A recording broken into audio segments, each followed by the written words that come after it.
le gouvernement Arizona et les étrangers en Belgique. Salut à toi et bienvenue sur cette chaîne. Aujourd'hui, on va parler d'un sujet brûlant. Le nouveau gouvernement belge, la coalition Arizona et ses conséquences pour les étrangers, notamment les étudiants internationaux. Donc, si tu es déjà en Belgique ou que tu comptes y venir, reste bien jusqu'à la fin car ces changements pourraient t'affecter directement. C'est quoi le gouvernement Arizona? En 2025, la Belgique a mis en place une nouvelle coalition politique appelée gouvernement Arizona. Mais pourquoi ce nom? Il vient de la couleur dominante des partis qui la composent.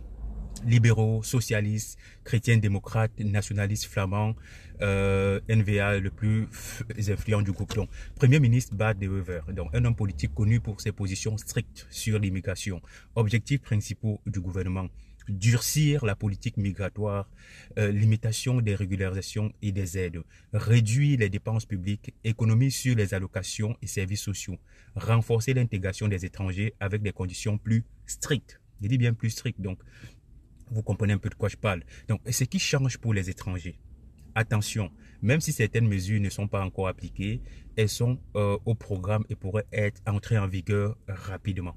Première mesure, séjour et naturalisation, un parcours plus compliqué. Donc, obtenir la nationalité belge sera plus difficile. Un examen de langue et de citoyenneté obligatoire et ça va coûter 1 000 euros. Il faudra prouver son intégration, emploi, études, bénévolat, etc. Séjour permanent sous conditions strictes, donc obligation de suivre un parcours d'intégration, apprentissage de la langue, valeurs belges, emploi, etc. Un contrôle régulier de l'intégration sera mis en place. Durcissement des règles migratoires, donc moins de régularisation et plus d'expulsion, vous comprenez très bien, un peu comme Trump. Réduction des statuts de réfugiés, visite domiciliaire autorisée pour vérifier la situation des sans-papiers. Donc, désormais, le policier peut venir te prendre chez toi et te renvoyer dans ton pays. Regroupement familial plus compliqué, donc des revenus plus élevés, exigés pour faire venir sa famille. Preuve d'un logement adapté obligatoire, ce qui était un peu plus souple avant. Alors, troisième chose, réduction des aides sociales pour les étrangers.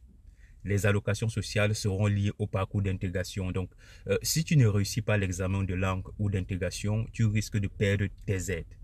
Moins de CPS et d'allocations pour les nouveaux arrivants. Vous comprenez que toutes les mesures sont prises vraiment pour mettre les étrangers dos au mur. Donc, impact pour les étudiants étrangers. Pas de changement direct sur l'admission des étudiants étrangers, mais attention aux conséquences sur le long terme. Si tu veux rester en Belgique après tes études, tu devras prouver ton intégration rapidement. Un emploi ou une formation qualifiante après tes études sera indispensable pour obtenir un titre de séjour. Apprendre la langue devient encore plus important pour éviter les barrières administratives. Donc, mon conseil, c'est que si tu es étudiant en Belgique,